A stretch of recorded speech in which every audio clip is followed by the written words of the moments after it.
Hello, everybody. This is Noah and John, and we are from UrbanDigs. And today, John, we are going to be talking New Jersey. Yes, it's a It's new new. twist. I like it already. I mean, we have a lot of people asking us to talk about things outside of Manhattan. We've already talked about Brooklyn a bunch of times, and we're going to go heavy into Brooklyn. We're getting Queens, we're getting Hamptons, we're getting New Jersey. Let's start with New Jersey. We got Natalie Miniard here of Triplemint. Okay, does a lot of business in New Jersey, and she is going to guide us through the light, John. Yes, let's jump in. Yes, stay away from the light, John. Sorry, I had to sneak that poltergeist coming in. Anyway, Natalie, let me get right to it. We're going to shift from poltergeist and the ghost into the real market of New Jersey. Please tell our audience what is going on. We have been obviously very, very busy. We are going to focus a little bit today more on Hudson County. To get into all of New Jersey would be a lot, and even more specific, probably Jersey City, downtown, and Hoboken, where we do a lot of business here. So Jersey has been obviously incredibly busy. We did see in the suburban market, the $2.5 million homes, we saw more contracts, 97% increase in contracts in that price point. That area has been pretty stagnant for the last 10 plus years. But from February of last year to February of this year, we saw a 97% increase in contracts. So that's been a big boom, and it speaks a lot to where the buyers may be coming from. Homes less than 400,000 saw a reduction. We saw about 22% less contracts year over year. Specifically Hudson County, we've been one of the busiest markets in New Jersey for, again, 10 plus years. A lot of development, a lot of people moving over the river, coming closer to the city. The jobs market obviously, pushes that as well. The ease of the commute, the path, the ferry. And so we've been very busy in Hudson County. We did see that drop a little bit because people were kind of moving out to the bigger houses and they were trying to get a little bit more space, yards. Right. So we do have to break it down a little bit, be somewhat specific. So as we go into some of these questions, there's a broad statement, but then you really, probably more than ever, you have to really pay attention to the actual product that you're working with, whether it's what your buyers are looking for or what your seller is selling specifically, and really dig into the details of that and how it compares and is it in demand. Yeah, no, it's a great point. And if we could just pause for a second and just take care of a little bit of housekeeping here. And that's just like, if you could just kind of describe, what is Hudson County? What is that? Where, what cities are there? And just sort of, the main sort of coast of Jersey as it relates to a Manhattan audience. And if you could do that. And then the second question is, at what level does sort of the luxury market start? Is it, 500,000, $1 million? Like at what point does it kind of become sort of a more luxurious market? Gotcha. So Hudson County is basically all along the Gold Coast here, Bayonne, basically the southern tip, all the way up to about Weehawken, Guttenberg. So obviously Jersey City's huge, has a lot of different neighborhoods. We've got downtown, the Heights, Journal Square, West Bergen, Bergen Lafayette, and Journal Square. So we have a lot of towns in Hudson County, and even in just Jersey City in general, there's a lot of different neighborhoods to talk about. Luxury market, I would say you're probably looking about $500,000 and up to get into in probably a studio and up in a nice luxury building, doorman, pool, amenities, that sort of thing. Interesting. All right, great. Thanks, hey, Natalie. Thanks for that. I got a question here. Did those sectors of the Jersey market, did they behave like, going back last year, just for a minute, because suburban housing kind of never really had a downtrend since this whole thing started. It kind of just been, and Manhattan vertical markets did have a downtrend. And I think of the Brooklyn market, it was kind of a hybrid, more like acting like suburban. Did Jersey act more like a suburban housing market and just kind of not have a COVID downturn and just progressively recover and go higher from the get-go? Or did they have a period of time where it was kind of shut down and going down like Manhattan did before recovery? No, we saw a downturn, certainly in Hudson County. We saw a downturn, much like a lot of other areas, from April to about June, April being the worst. Nobody knew what the heck was going on. And, it was a challenge for us. We were still considered essential in New Jersey. So we didn't stop working. We just were trying to figure out how to do it. So there were tons of people coming over that wanted to buy, people even in Hudson County that wanted more space. People, were trying to get yards and extra rooms for offices or children, right, or what have you. And so, we did see the dip in April. That was the worst of it across the board. Definitely started going up from there. So we only had about 3 months where it was really rough. And then I would say in July, we started ticking back up to a balanced market. So it didn't feel as much as the sellers, not so much of a buyers, but really just kind of a fair market. But that is still, if you break it down to what people were looking for, you really can't say that generally. If you just look at the basic right, numbers of all numbers, that's what you would say. But then you have to get more specific, because if you had a 3-bedroom home to sell with a little outdoor space, you were in crazy high demand. If you had right, a small 700 square foot 1-bedroom, maybe not quite as high of a demand. So we definitely did see the market go down, honestly, across the board, because again, we weren't sure, and also the other thing that a lot of people didn't think about is, where are these people going? So, I think everybody was leaving, but they didn't know where they were going. So the inventory wasn't necessarily coming onto the market the way we would have liked for all the demand that was coming over. So there still were only so many homes that were on the market to sell, even though we had a huge demand of buyers. So the numbers didn't change as much as you would think. And they also, look, we didn't have, when the market crashed back in the day, we did not, it was a different market. We don't have as many people that were underwater. Most of the people that have bought in the last 10 years or so put 20% down and had some equity in their homes, and also saw prices go up in the last 10 years. So there wasn't that desperation, across the board that we've seen in the past when, things went down. So people kind of held firm. And, I definitely got calls from people in Hudson County that had larger homes. They knew it was a good time to sell, knew that we were seeing a really high demand, but their question was, okay, where do we go? And so that was kind of our challenge, to find the inventory, because where are they going? And is there inventory now, or is that an issue right now? No, well, it's back to about 3 months of supply in downtown Jersey City. And again, that is low. It is low. So it's back to a seller's market if we're just looking at those, basic numbers. But I'm going to keep harping on it probably every question. It really does depend on what what they're looking for and what they're selling. Well, let's talk about basic numbers, and just could you give us an overview of what are the few basic numbers, if you're looking at a few charts that kind of describe the market, what would those be, like, supply, demand, that sort of thing?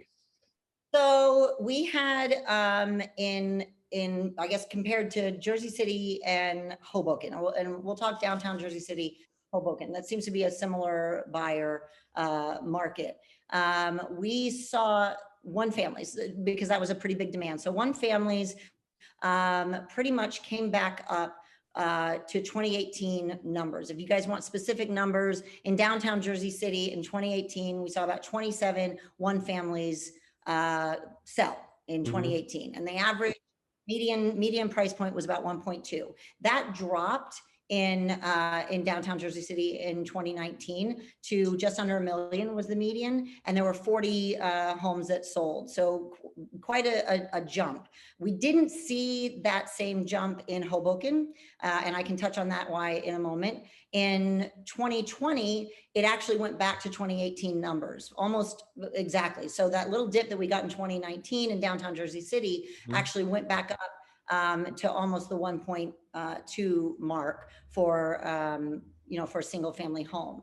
Some of that, what I find interesting, and this is a little bit not COVID related, in Jersey City, we had a reval that happened across the city in 2018. That's when they finalized it. And we hadn't had that in 30 years. And so brownstones, one family, two families, brownstones in downtown Jersey City, which was kind of the most sought after part of Jersey City, where we saw the highest appreciation over the last 30 years. their taxes changed from, some of them doubled to tripled, some of these home taxes, right? So they were assessed based on the value of 2018, and their taxes tripled to in 2019. So you see the excess of inventory come on the market, because people really just couldn't afford their homes anymore. I mean, that's a huge jump in taxes. Some of these people don't own their homes for a very, very long time. So what was interesting is that the prices, did go down a little bit, but then with, what happened in 2020, there was such a flood of people wanting those larger homes that it brought us right back to 2018, with those numbers. Interesting. So when you say reval, you mean like a revaluation? Yeah, revaluation of the whole Just like a city. reset kind of thing? Yeah, yep. So the different neighborhoods, some neighborhoods actually, their taxes went down a little bit. Right. Most people in Jersey City did feel the taxes go up. I know in the Heights doubled, but I kind of had to look at it. Well, we hadn't been reassessed in 30 years. Yeah, of course. Yeah. Let me, if I could just jump in for a second. I'm just curious, how do taxes in, say, New Jersey compare to, say, and if you don't know it, I completely understand, but I'm just curious how taxes in New Jersey compare to, say, Long Island or Westchester, some of the other sort of metropolitan commuter neighborhoods. You may know better there, but in general, I mean, I've always known that New Jersey has the highest taxes in the country. It's one of our challenges. Obviously, when we're selling real estate here in Hudson County, and you're paying right now, our tax rate in Jersey City is about 1.6, a little bit, maybe 1.61 of the assessed value. Interestingly, there was a lot of new development around, well, it's been going on in Jersey City, obviously. But the buildings that got abatements, and most of the abatements were 20-ish years, 20 to 30 years if they were really lucky. But our abatements work differently than they are in New York. So every building had to apply for their own abatement, and they got their own time period and their own rate. And so those properties that were in an abatement didn't get reassessed during this reval because they had their assessed value locked in at their purchase price. So actually those people didn't get hurt. It was really more the people that had owned for a while, or the older things that hadn't been reassessed. I mean, for someone that bought in 2016 or 2017 and then got hit with the reval, it was a big deal. Yeah, this is deep stuff, Natalie. I love it. Yeah. Could we just shift just a little bit and get a sense of negotiability? If you can just tell our viewers some idea relative, I would love to know, what negotiability was kind of like before COVID, what kind of happened during those dark months or two, and then where we are today with negotiability. So, again, going back to what was in demand, most things were still selling. If you listed at a reasonable price, you paid attention to comps, things were selling, in 30 to 45 days. We're seeing that pretty much across the board. We were seeing different neighborhoods tick up. Downtown has always been, with the path and the ferries right there, the waterfront was always kind of the most, got the highest price per square foot. But we started seeing other neighborhoods sort of pick up and gain traction. The Heights really boomed because there's more families, there were more single families up there for yards and things like that. So it depended a bit what you were looking for.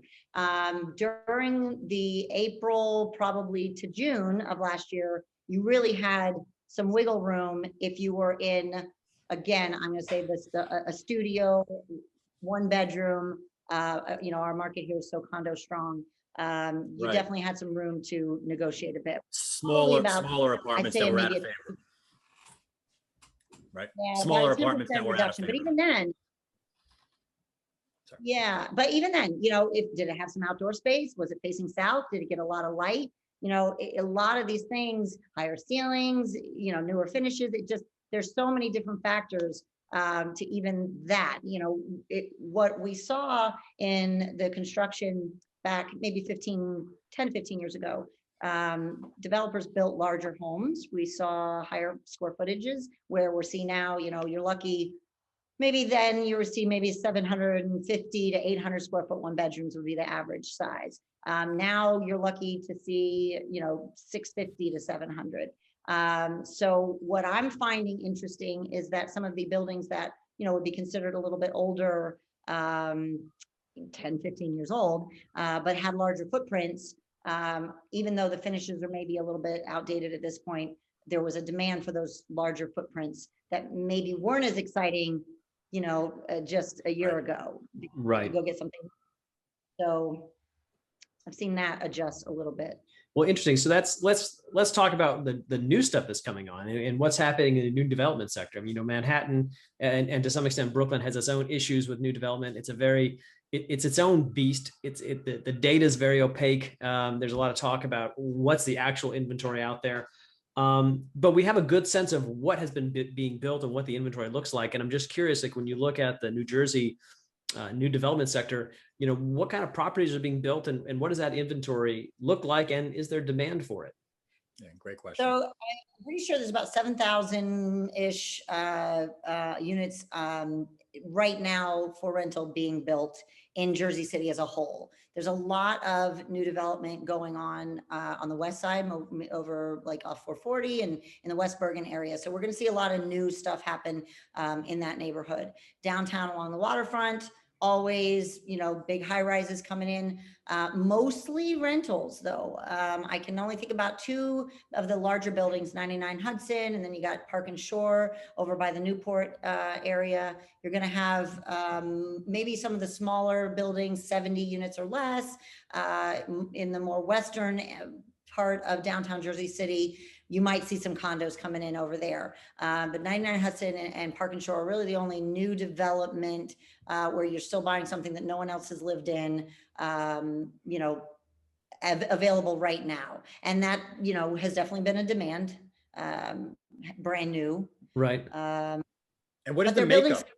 What, is it mostly smaller units, 1 bedrooms, 2 bedrooms? Absolutely. Absolutely. So builders, they got burned last time, when the market crashed, 2008, I was working on a new development building and the homes were gorgeous. I mean, we built like 1,500 square foot, 2 bedrooms, gorgeous. But when the market crashed, it came down to, okay, this is what I want to spend on a home. I'm okay with it being an 1,100, 1,200 square foot, 2 bedroom. I don't need the 1,500 square feet, but I want to spend this on the home. So for the developers, their price per square foot, went down on those larger homes because it wasn't as much of a demand. Interestingly, now that's a totally different thing we're seeing. The price per square foot on the 3 bedrooms has gotten so much higher than the 1 bedrooms in the same building. I do a lot of business in one particular building, so I can kind of compare apples to apples. And, we're seeing almost 1,000 a square foot on 3 bedrooms, but we're still in the high 7s on 1 bedrooms in that building. Yeah. That's very interesting. Has that relationship been true in the past, or has it always been sort of a ladder, like, a decreasing price per square foot as you get larger typically? Typically, yeah, that's what it usually is. The larger you go, the lower the price per square foot, but there's such a demand for the larger homes right now. So but it's a challenging conversation to have with the seller because they're hearing, oh, it's crazy market. But it's not a crazy market for everything. And so, it really is, I think more now this past year than ever, we've really had to dig into the specifics of what someone's looking for and what someone is selling. And honestly, as people are working with buyers or you are a buyer, you really have to understand how many of this has come on the market in the last 3 months. How quickly did they go? How much over asking, were they? And really understand about what specific thing that you're looking at or you're selling. So when I list something, I usually, obviously you look at the comps, but I'm also looking at what else what is that buyer going to also go see during this time? What are they comparing this to? And so I think that's another thing that has to be thought about when you're in this process. Right. Hey, Natalie, real quick, could you give me an idea about what the rental sector is doing? The rental sector is, I'm going to be interested to watch. So there's a lot of high rises. That's what's been built over the last 10 years and certainly in downtown Jersey City. So we are going to have a lot of inventory on the market. We have it now. You know, some buildings lost about 10% of their, you know, occupancy, which isn't terrible, but, you know, getting people back in, everybody, all the buildings are competing. I would say that there's a lot more incentives to get renters in, to get residents to sign on the dotted line and move in. So you're seeing more things like, you know, multiple months free to move in. Developers are getting creative with, I saw one that offered to pay for the move. Which obviously is just a creative way, because it's probably cheaper than a full month's rent, but it was just a creative market way to incentivize. The larger landlords are paying the broker fees, full months. And so there are a lot more, it's taking a lot more to get people into those. But again, if it's a nice 3-bedroom or big bedroom, something in demand.